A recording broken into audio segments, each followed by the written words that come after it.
telling some of the folks backstage, I never, ever thought we'd do this well this fast. This has been so incredible. What's happened all over, but what's happened in Iowa, it's been really incredible. We've had some amazing results, and they continue to come in. Get a little shake-up in Iowa. I don't know what's going on. Somebody said, are you going straight to New Hampshire? Now, I love New Hampshire. We've got great numbers, 38-12. That's good. But we fell a little behind in Iowa, and some people are saying, how can it be? And I come out, I was just telling a group, we have the biggest crowds, we have the most enthusiastic crowds. Everybody said, and it's true. I mean, look at this. Somebody else would come, they'd have like 50 people, and they wouldn't need this room, believe me. But everybody said, without question, in every poll, this isn't just here, that the people that are with Trump are with Trump. They don't go anywhere. They're staying. It's true. I see it. I see it. And we've seen it. You know, a couple of times they say, well, that could be the end. Then they do something, I'm 10 points up. It's the craziest thing, right? But we'll take it. But they say the people are with, we have the most loyal people by far, and everybody says it. The other thing they say is for leadership, number one. Very important, right? Don't you think? Leadership. I mean, when leadership is number one, they say on the economy, without question, number one, and by a lot. So, you know, it's great. I thought I'd talk a little bit, and I want to take some questions. You know, we could do a little question and answer, right? We have all these cameras going back here, and you know, it's always tough when you're in live television all the time. Look, we have 10 topics, right? How many topics? 10? How many different ways can you talk about the 10 topics? The bottom line is we want results, we want to get it done. But when you're on live television all the time, all those people back there, and the cameras are on, and then you're talking about immigration, and you're talking about the wall, because we're going to have a wall, and we're going to stop illegal immigration. But we talk about trade, and we talk about repealing Obamacare, we talk about all the things that we talk about. But, you know, you have these points, and we can talk about them in different forms, in different ways, and give different examples. But in the end, it's really about results, isn't it? Right. It's really about results. And you can only talk about the same subjects on live television so many different ways. I talk about industry. I talk about commerce. I talk about how we're losing our jobs to all of these different countries. And I give different examples. But it's still going to be a certain number of subjects. I talk about Second Amendment. I talk about 14th Amendment. We talk about amendments. You know, that Second Amendment, they want to take it away from you. They really want to do things, and it's not going to happen. It's not going to happen. At least with me, it's not going to happen. That I can tell you. So I said today, you know, we'll talk for a little while, but I want to do some question and answers. I want you people to excite me for a change. Is that okay? I want to be excited. And so we're going to have some fun. So we're going to do that. A few things, I want to bring up a few new subjects too. So immigration, we're going to be doing a very strong number. It's killing us. It's killing us. And it's bad for the economy. It's bad for all of this illegal immigration. And I have to tell you, legal, you come in and we're going to have a good time and you're going to be there and you're going to do great. And visas maybe work. Maybe there are cases where you need people in and we'll do something. We're not going to hurt our economy in any way, shape, or form. We're going to make our economy much, much stronger. But we're also going to get jobs for people that are here. People with us. We're going to get jobs. We're going to get jobs. But the illegal immigration, you know, I did this and I made my determination. I took a deep breath because I'll tell you what, it takes courage to say, I'm going to run for president. It really does. Especially in my case where I have a great business and I love my business. I love doing it. I never even see. I mean, I own some of the great properties in the world. Doral in Miami. I may never see it again. Turnberry. Thank you. I love you. Look at her. Turnberry in Scotland, one of the greatest, home of the British Open and all that. I may never see it again. All of these incredible places that I have, but more than that, it takes courage. Because when you do it, you're putting yourself out there beyond anything that anybody's done. And it even takes courage for a politician to do it. Now, at some point, some of these guys have to leave. Don't we agree? It's getting ridiculous. Because, like, tomorrow night we're having a debate. And I wish we had more time for the debate. I wish we had, not in terms of 3 hours, because who wants 3 hours? You know what, I could stand up for 20 hours if I had to, but who wants to watch that long? Hillary's debate essentially lasted for an hour and a half, and you couldn't watch it. You have Hillary against a socialist / communist, and nobody knows that. And honestly, he's not going to win, just so you understand. I mean, he's all kidding. He's not going to win, and neither is she. You're right, long term. Well, she's being totally protected, because in theory, she shouldn't even be allowed to run. Still, she's being protected. It's a tough game, it's a nasty game, but she is being totally protected. But she's going to beat him, and you still have one more of these guys, O'Malley, so he'll be out like quickly, I guess. I don't know, what's he doing? What do they do when they have zero? They have zero, and I wouldn't say it against our folks, but they've treated me, some of them, some of the zeros have treated me so nastily, right? Because they want to start controversy, and they want to try and pick up some points. And you know what, I'm not even going to mention names. Usually I do. I love doing it. But everybody that's hit me so far has gone down. They've gone down. And they've gone down bigly.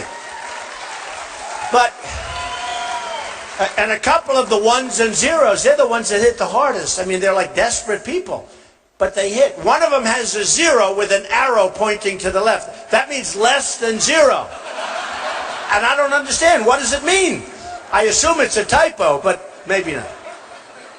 But when you look at the things that are happening with our country, the trade situation with not just China. I talk about China all the time because that's the main abuser. That's the biggest abuser. The numbers are astronomical. Almost 400 billion a year in terms of imbalance. Think of it. 400 billion a year. And they send stuff over here, but we can't send stuff over there. They tax us. Big tax. A friend of mine can't get his stuff over there. The tax is so big. Big tax. Somebody bought an airplane in China, here, can't get it over there. It's a spoiled guy, rich guy, bought a beautiful plane, can't get it over there because the tax is so massive that now he's selling it in this country. Because China won't let him have the plane and he has to pay a tax. I won't even tell you what the tax is. It's so astronomical that I don't even believe it myself, so I'm not going to say it because those guys will say, well, he was wrong. All I can tell you is it's a massive tax. Like, you don't buy planes here. Because if you do, you won't be able to get them back in. And here we accept all of their product. So we have almost a $400 billion trade imbalance with China. We have a $70 billion trade imbalance with Japan.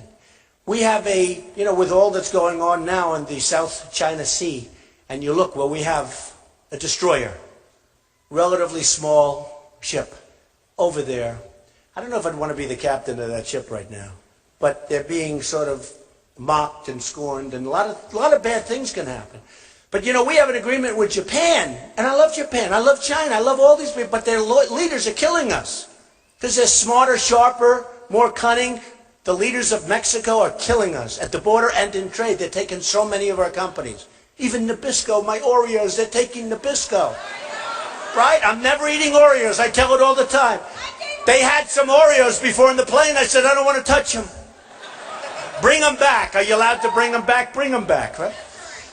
But I'm not happy. They're leaving Chicago and they're moving their big plant to Mexico. So when you see this happening, we have to stop it.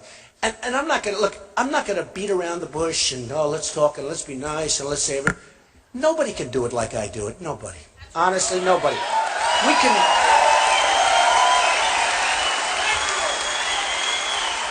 I'm not saying I'm perfect, because I'm not perfect. Nobody's perfect. But thank you. I love this guy. Handsome guy. I like him. Very good. No, but nobody's perfect. But I'll tell you, when it comes to that stuff, there's nobody better. Carl Icahn endorsed me the other day. He's one of the great traders, one of the great deal makers. He says, Trump, you know, and he's not somebody that just do it. He wants somebody that knows what they're doing. He understands. You talk about corporate inversions and all of the things that are going on. Corporate inversions, you know, many of the companies in this country have trillions of dollars cumulatively. They think $2.5 trillion overseas right now. They can't get it in. And everybody agrees that we should bring it in. The Democrats and the Republicans. They've agreed for years. They can't make a deal because they have no leader. It's not like, oh, gee, we disagree on Obamacare, or we disagree on something else. Although I must tell you, many of the Democrats that I speak to, because I'm friendly with all of them, I'm friendly with, like, Republicans. I get along with everybody. You know, everyone said, oh, you won't be a unifier. I'll be the greatest unifier of all. Why, is Obama a unifier? But I will tell you, many of the Democrats that voted for Obamacare would never have done it now, and they were lied to 28 times, right? You can keep your doctor, keep your plan, keep your this, everything's going to be great. Turned out to be a total lie 28 different times that they know of, and they wouldn't have done it. But when you look at what's happening with corporations and the highest tax, we pay the highest tax anywhere in the world of any country, but they have trillions of dollars overseas. And these are great companies in many cases. They have thousands of employees. They can't get their money back. And the reason is bureaucracy. It's very hard. And also, big reason, the tax is too high. They don't want to bring $1 million back and pay $300,000 or $350,000 tax. They'd rather leave it over there. And if they bring it back, they'll be using it to invest in our country. I mean, a lot of good things will happen. I happen to believe it's more than $2.5 trillion. But here's the thing, and I use it because it's so incredible. Here's the thing, it's not controversial. It's not like you have the Republicans here. Everybody agrees. They've agreed, you know that, for 2.5, 3 years. They can't make a deal. And now what's happening, and this will be the next great story, is companies are leaving the United States to two reasons. Lower taxes, but also to get their money. They've got billions of dollars overseas. They're leaving our country in order to get their money and in order to pay lower tax. And you're talking about one company I know of, I don't know how much they've written about it, but you're talking about 6,000 jobs, just one company. You're talking about potentially thousands of companies. And I say it, in the old days, they'd leave New York, people would move down and companies would move down to Florida, or they'd move to Texas, or they'd leave New Jersey, where taxes are quite high, and they'd move to another location, right? Now, they leave our country and they go to other countries. That's what's happened. In the world of the internet and the world of very fast jets, it's a different world out there. And there's no loyalty. They're paid a lot of money to make a lot of money for their shareholders. And some of them actually are foreign. They'd like to move back to these countries. They bring in executives that are from Ireland, from other places. And they don't mind. They have no loyalty to the United States. So my plan, my tax plan, is something I'm very proud of. We're going to solve corporate inversions. I'll tell you what, we will have that money back. If I get elected president, that money will be back so fast your head will spin. Nobody else will be able to do it. Nobody. Honestly, nobody else even knows about it. The other candidates, most of them don't even know about it. It's not their wheelhouse. Okay, it's just not. It's not their thing. It's not their thing.